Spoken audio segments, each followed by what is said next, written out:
generations. And now, the power of two restores the one. We got a bidet!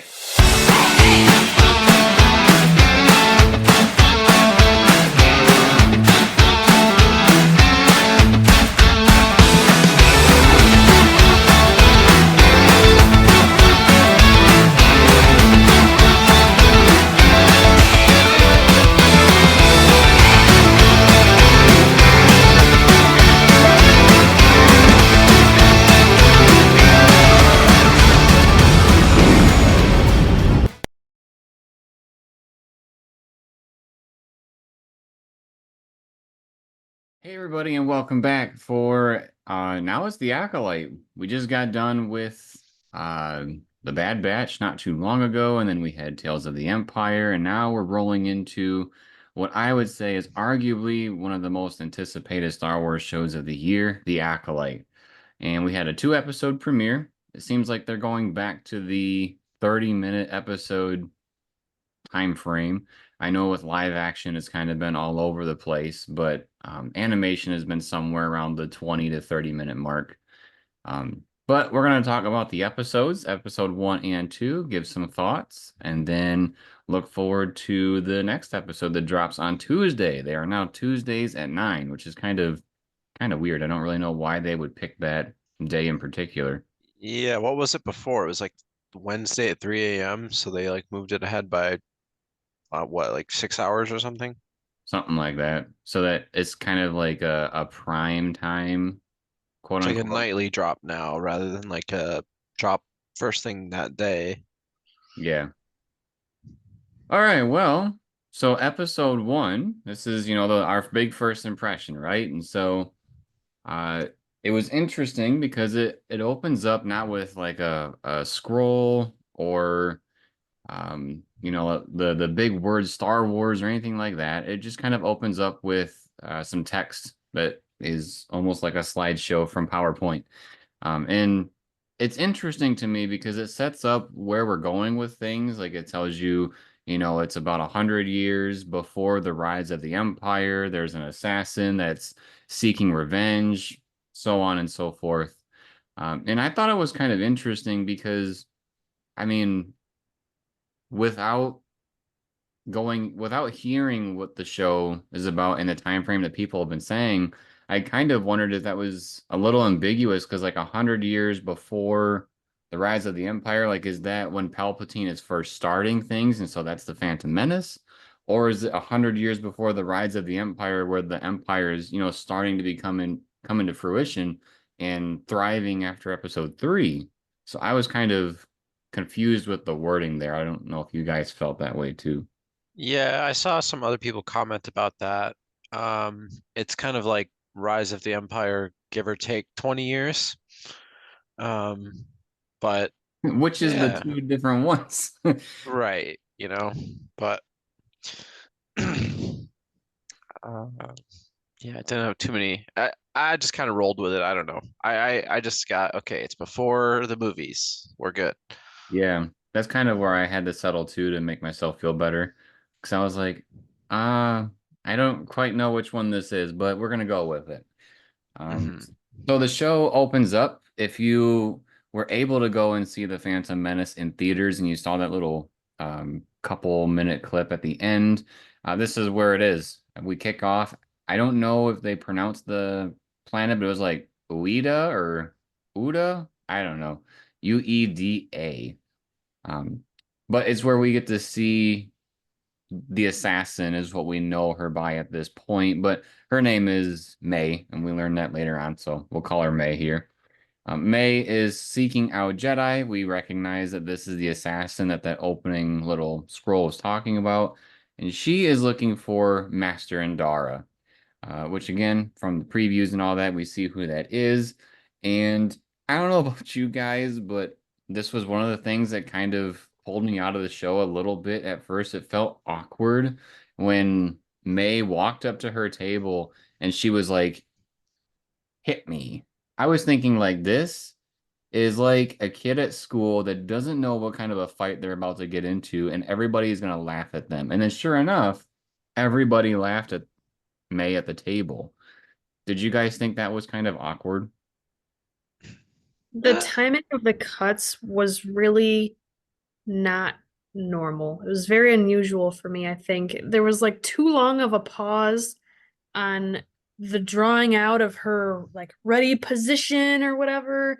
And it reminded me a lot of your MLB player because I know you've been playing that a lot. And there's a certain player who like gets Oh, into position in like a Kimbrel? super long sequence. Yep, you know who.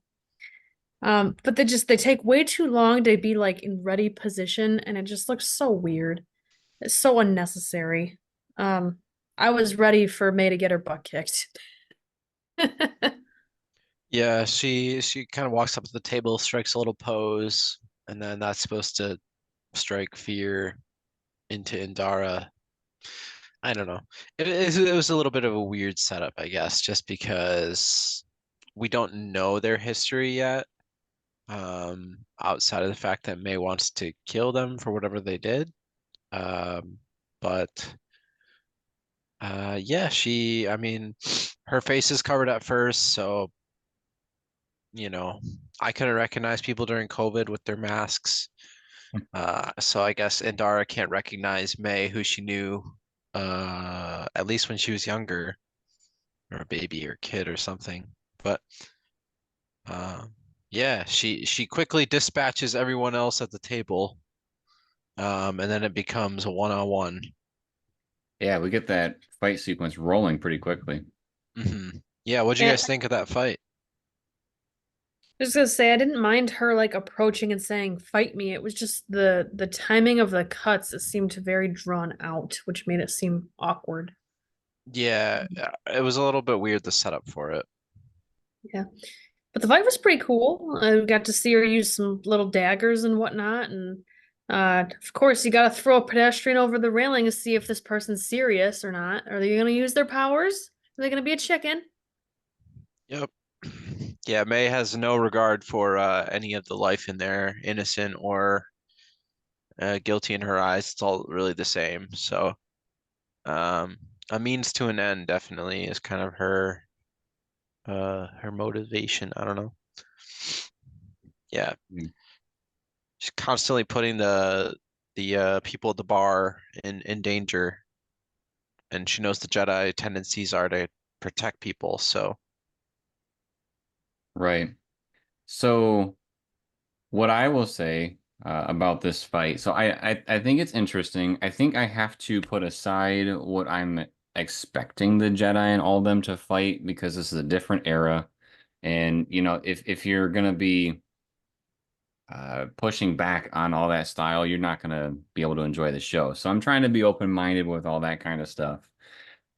Especially since we see even more of it in the second episode.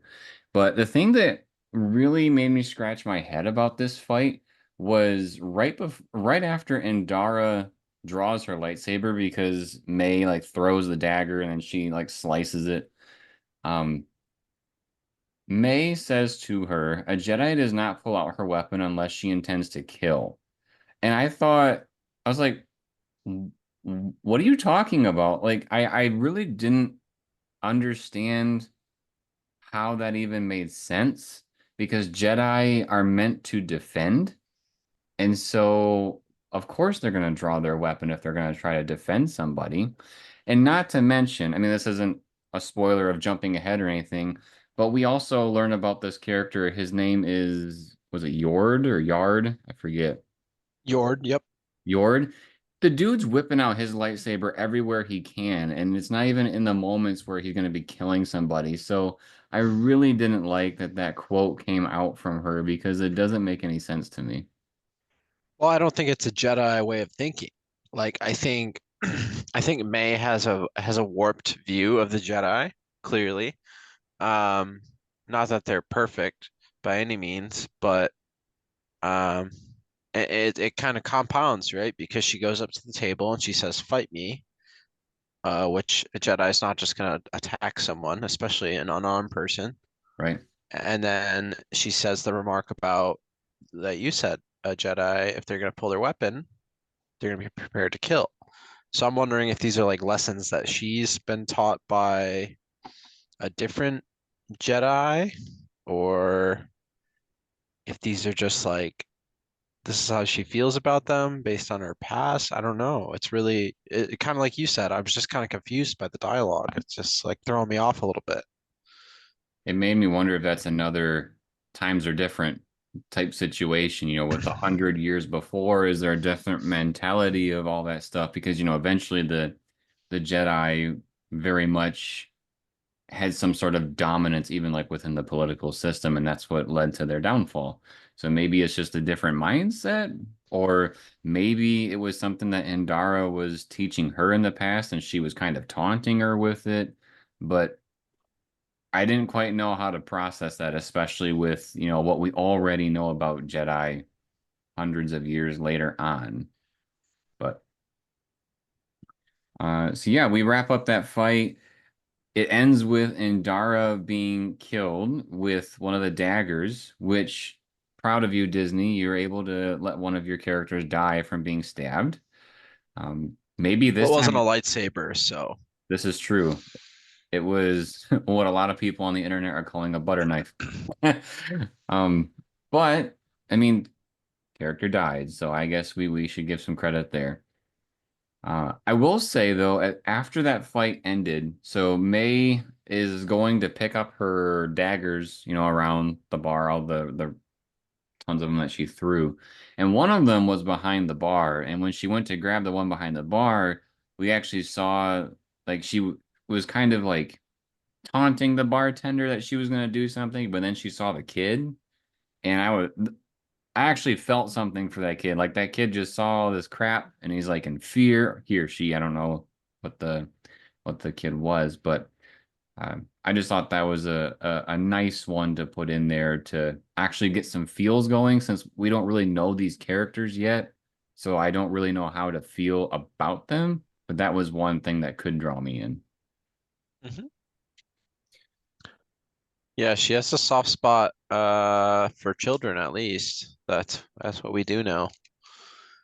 Yeah, Um probably because what we learn later about their past. yeah, you mentioned she didn't take Indara's lightsaber even though she Um, was like reaching for it during the fight. She, she was like trying to either possibly she was just trying to disarm the Jedi of the lightsaber, but it looked like she was trying to grab it and use it. I don't know, but she didn't take it with her after she killed her, so it's not about the lightsaber. It's not about that. right. It's just about killing, and a little later on we learn something else, and we'll get there. Uh, okay, so that fight wraps up, and then we get to learn about this other character, which we see from it looks like the character is waking up from a dream, and the character looks a lot like the assassin, and we learn that this character's name is Osha. So at this point, as a viewer, we don't really know if they're the same person because they look very similar. Or me, I thought maybe the first part was just a dream at first, but then we learn later on that people are trying to investigate the murder and the crime, and so it was actually real. But when we learn about Osha is that she's on this ship, and there's this fire that happens outside on the ship, and she goes out to extinguish it. While she's doing her job, she is looking at these fires and she's having some sort of flashback sequence happening, or at least maybe some PTSD. So something's going on there with that. But the thing that's happening in this scene ultimately is that the Jedi are showing up. They are coming to investigate, the ship and potentially, talk with them. The crew doesn't really know what the Jedi are there for.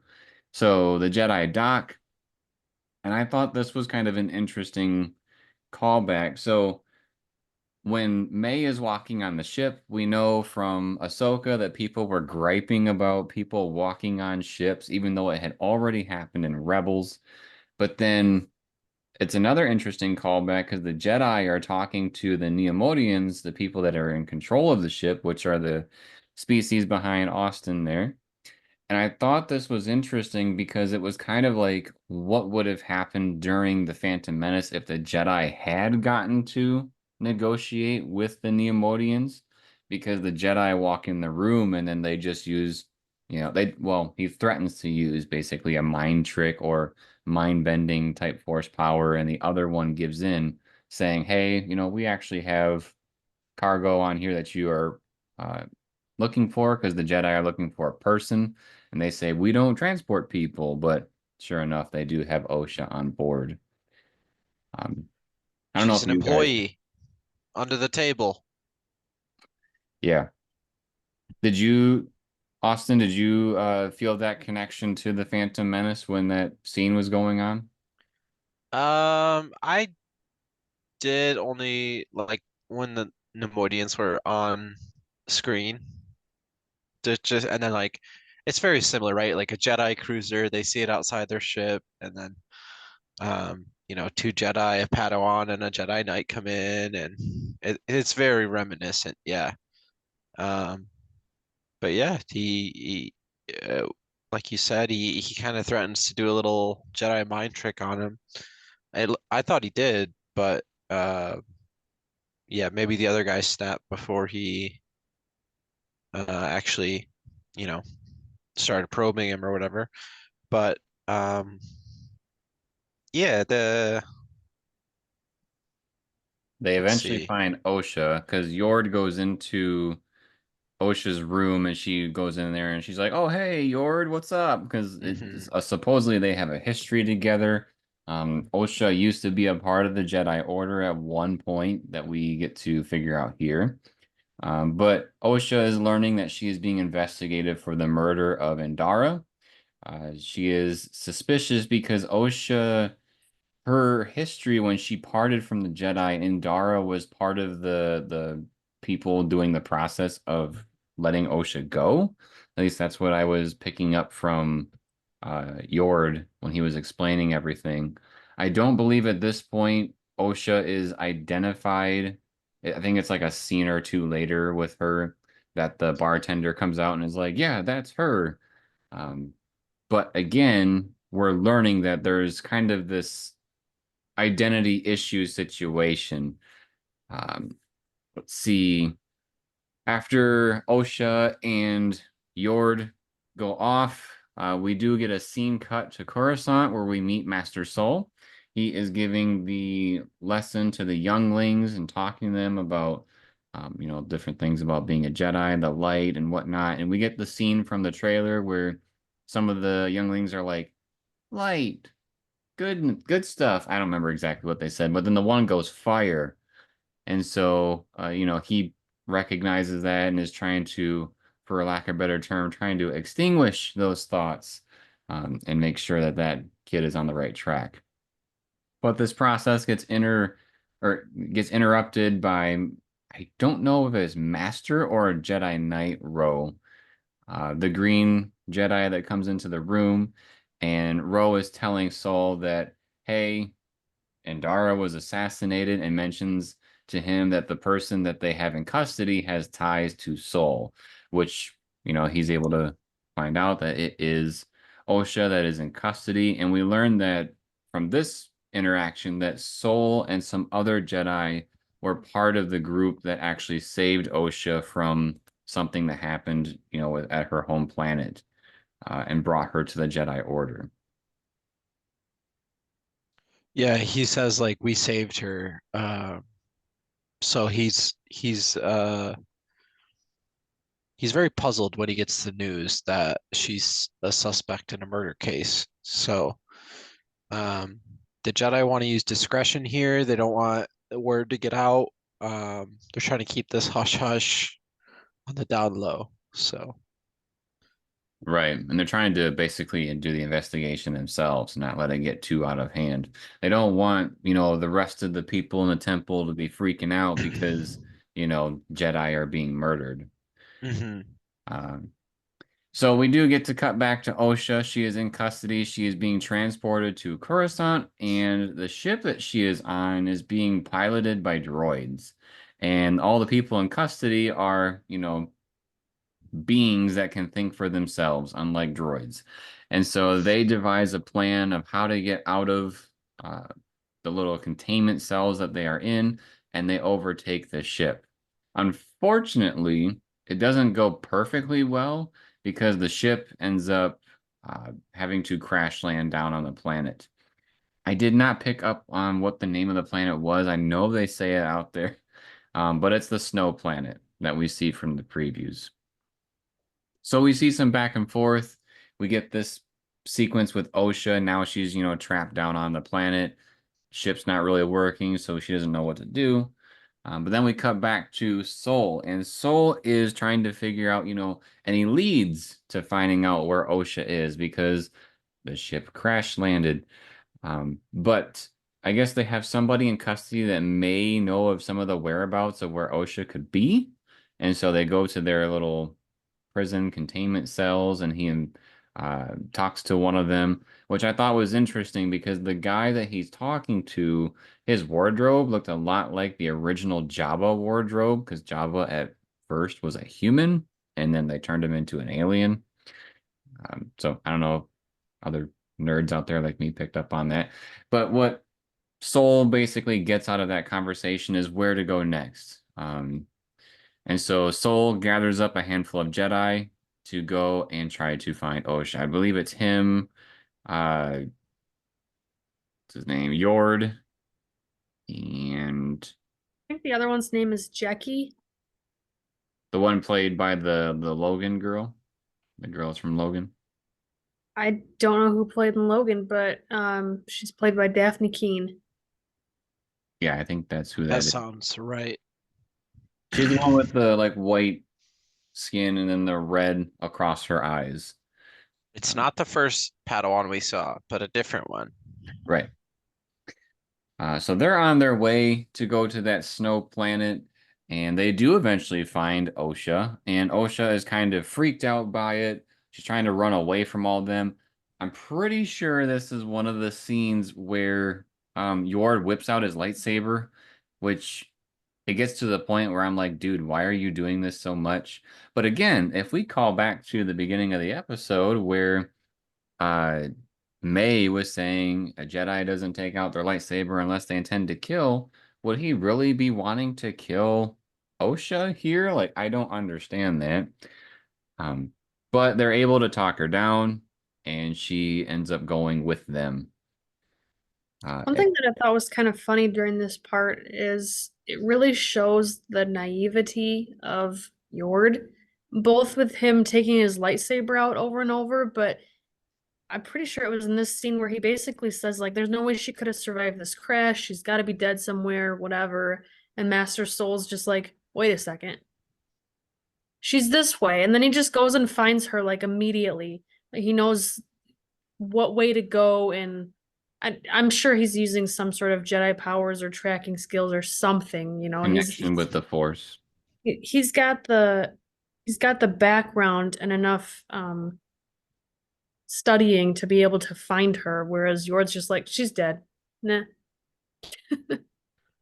Yeah, you definitely see the difference in experience level between the two. Experience, that's the word I was trying to find. Thank you. Yeah. But yeah, they catch up to Osha real quick. They catch her out on a cliff, but they talk her down and she agrees to go with them, I think. Yeah, she does. Yeah, so And then I think the last little piece of this episode is we see, I think this is also from the trailer, where May is kind of out like by the river or lake or whatever that is. And we get our first glimpse of who is the one, pulling the strings on May. The person has like a helmet on. It's the character behind me there. But the interesting part here before the episode ended is that I'm pretty sure this is where the character says something like a pure acolyte or the acolyte does not kill with a weapon. And so that's kind of alluding to the fact that, she won't be able to use a lightsaber because when they said that, they ignited their own lightsaber. So there's definitely, bad guy stuff going on with that character, which also maybe this is the character in the preview where all the Jedi, ignite their lightsabers. There's like 8 or 10 of them. And then the one red one is like zipping through the cave. So this might be that character. I'm willing to almost bet that it is. Boy, I hope so. Yeah, unless there's others. Yeah. Who knows? So I remember them talking about what an acolyte is or the meaning of an acolyte, and so I Googled it because I hadn't heard of this term before this show either. And the Google definition or the Webster definition is one who assists a member of the clergy in a liturgical service. Basically, it's somebody who helps, it's an assistant to performing religious ceremonies. So I'm kind of thinking that this is referring to May as one of the assistants of the person behind Jeremy in your background. Very well could be. I thought that was something made up by Lucasfilm, like the Acolyte, but I didn't know that was something actually with some structure behind it. Well, I've heard the word before, but I think it's usually just referred. It's an acolyte is like a follower, I guess, is kind of how I view it. That is Um, that is a secondary definition, yeah.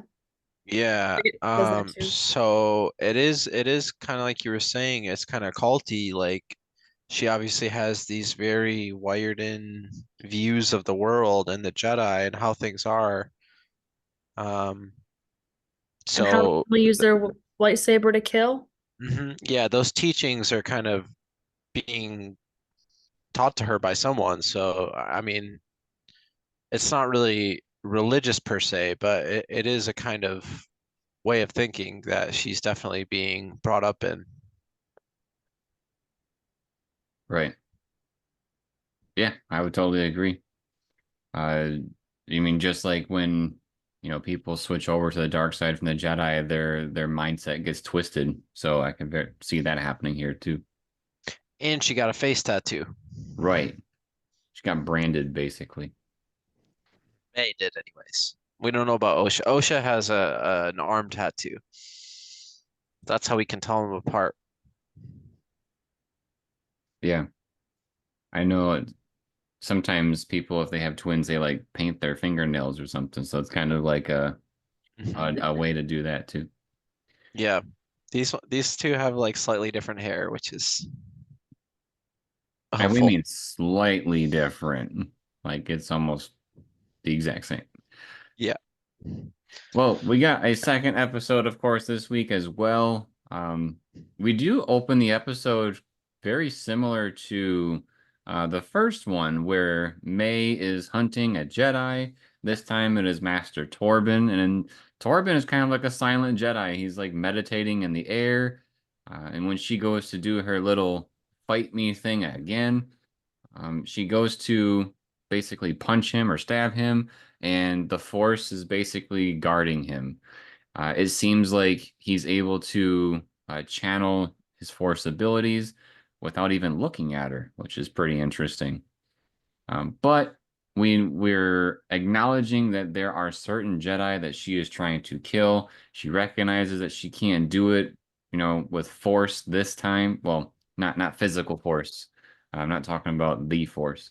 And so she has to go and get some other means of being able to take out Torben. And that's where we meet the store owner of the area. The planet is Olega, by the way. Um, and where Torben is a local Jedi temple. So May goes to the store, and I believe his name was Keemer or Kemar, something like that, Keemer. And this is clearly one of May's friends.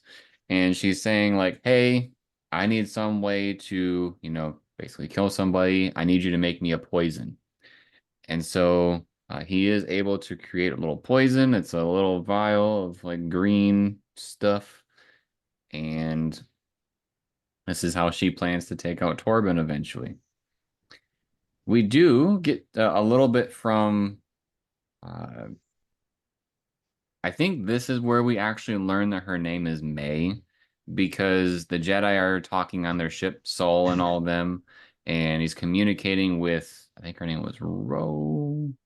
Double check. Yeah, Ro. He's talking with Ro about what's going on, and this is where we learn that her name is May and that, something happened in the past, and maybe she has some sort of connection to the different Jedi that she is targeting. We get kind of the idea that these were the people that, like, the people she is hunting are all significant to one another from a certain event. And this is the flashbacks that we keep seeing too, because we get in the first episode we had that little bit of PTSD with the fire from OSHA, and then we get another one here in this episode that is a little bit more in your face about what actually happened, because OSHA has like a little vision where she's like in a forest and she sees a little girl, which I'm assuming is kind of seeing herself from a previous time. And so it's seeming like, we're getting some groundwork of what her family and where she's from looks like. Let's see. So the Jedi learn about that stuff, and then they get word that something is happening out on Olega, and so they set their coordinates to go there. May does get a little interaction there with Torben, and I don't remember exactly how this sequence goes.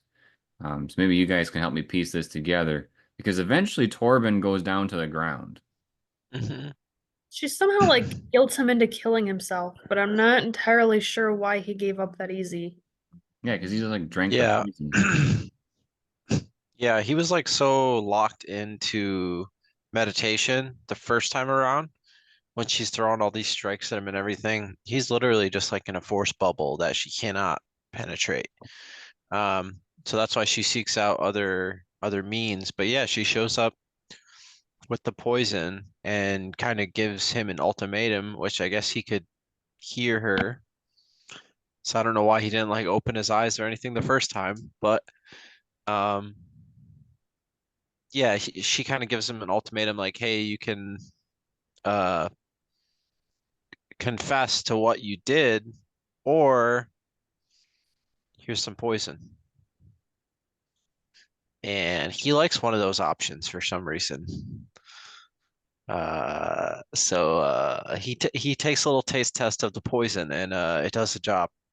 Yeah, it clearly was poison. Yeah. So Torben down. So now there's two Jedi murdered. And then this is pretty much where Soul and his group show up to kind of investigate a little bit further. I do find this sequence interesting because, you know, thinking about what these Jedi did, it must have been so bad that he didn't want to live.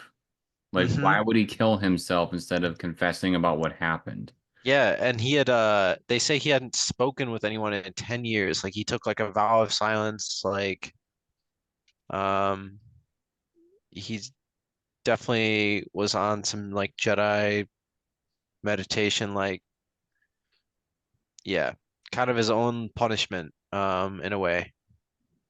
It makes me wonder if, when the Jedi scooped up Osha, if they had accidentally left her behind or something, and so that's why she's trying to get some revenge on him.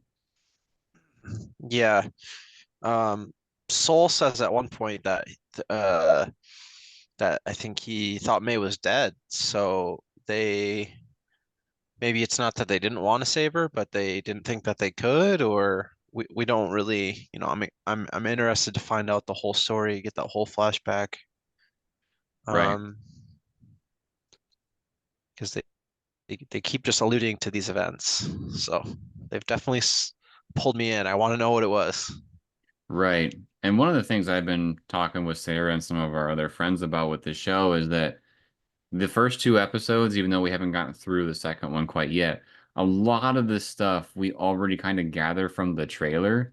So I'm wondering what's going to happen in this middle section of the show, because I feel like we're going to hopefully get a lot of, meat and potatoes right here, as far as learning about all this stuff. Um, so yeah, Torben drinks the poison, dies. The Jedi kind of pick up on the fact that May is in cahoots with this store owner, and then they dress Osha up to look like May and try to do like a little infiltration to figure out what is going on here. And it seems like the store owner is picking up that it's not May just because these things seem off. And so this kind of sends things into motion of a conflict. Like the Jedi are trying to, uh, I wouldn't say blackmail, but they're trying to, uh, they're trying to get something out of him. He's not giving it, and so it's like an ultimatum in a way. Yeah, they're trying to like get a little information out of that guy, find out, and he pretty much just confesses immediately, like, "Oh yeah, we got the poison. The poison must have worked, um, because was back so quickly." But of course, we know it's OSHA. Um, yeah, he does seem to catch on pretty quick that it isn't May, but yeah, The um, Jedi basically work with him to try to set up May so that they can, capture her. mhm. But that doesn't end up happening. We get very close. Soul goes out to confront May at one point during this whole setup. And, we have another sequence kind of like the first episode when she was fighting with Indara with the whole, dodging thing and not really using a lightsaber. So maybe there is some truth to what May was saying with Indara about the lightsaber. Maybe that's why they're not pulling them out nearly as much. Um, but we get this little sequence. Osha basically has May at gunpoint by the end of all this. And she could pull the trigger. She could stun her and stop her and take her into custody. But she doesn't. She lets her go. I think she like intentionally misses, and then May is able to get away. The last thing that I have to talk about for the episode is we know where May is going next. And honestly, this is the part that I wanted to see the most out of these two episodes. But we get our little tease to, keep us locked in. May is going after the Wookiee Jedi. So we get to see a little bit of the Wookiee Jedi doing his thing out in I want to say it's Kashyyyk. I don't remember if they told us what the planet was. There's trees. That's all There I is, know. yeah, there is trees and there is a Wookiee. So we know May is going after the Wookiee Jedi, and that's what we have, going for next week or this week, I should say, since we're a little behind. But um, I'm excited to see the next episode just to see what happens with the Wookiee Jedi, and hopefully we get a little bit more, of learning about what happened, with Osha and May and the Jedi that May is hunting down. Yeah. Just based on the trajectory of how things are going, things are not looking good for the Wookiee Jedi. But also, I don't think he's gonna go down easy like the other two did. So this one could be a little challenge for May, especially if she's gonna attempt to not use a weapon. But I think this is definitely going to be a turning point. So I'm thinking back to some other Star Wars projects and also kind of the rule of three. Something's probably going to happen on that third one.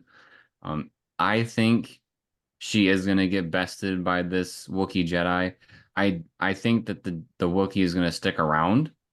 And so I think this is going to be the point where, I mean, she got away in episode 2. I think they're going to get her here in some way, shape, or form. Think you might yeah, have something with that rule of three there, Jeremy. That's what it always is in video games. yeah, I was thinking of The Force Unleashed, actually. The third one that he had to deal with was like the turning point of, him going to the light side. So yeah, we'll have to see. How long do you think before we see the red lightsaber man? Do you think he pops up this week? I am concerned that it's going to be the last episode. I am too, but I hope it's sooner.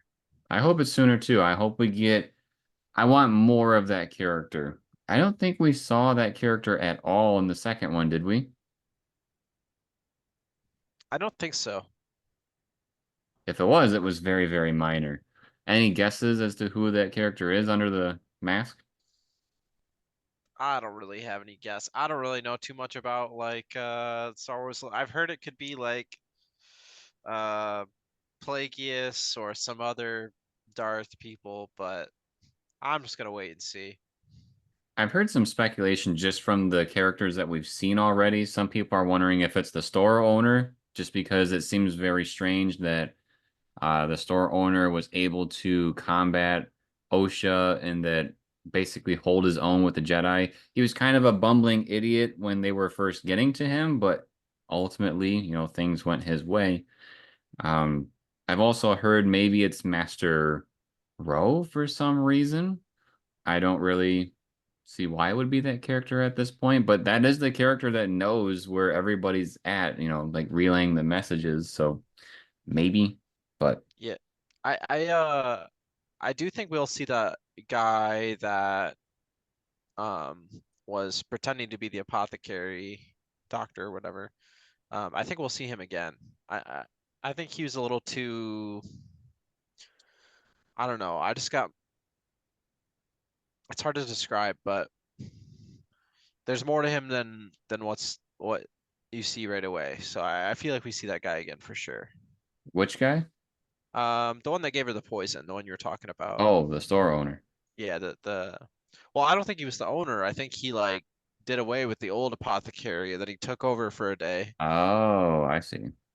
I think that was like in the first couple lines of dialogue when he enters, but so they kind of skip right past it, but um I think there's more to him too. I think you're right with that. yeah. Let's see if IMDb is going to tell on him because IMDb claims that he's in one episode.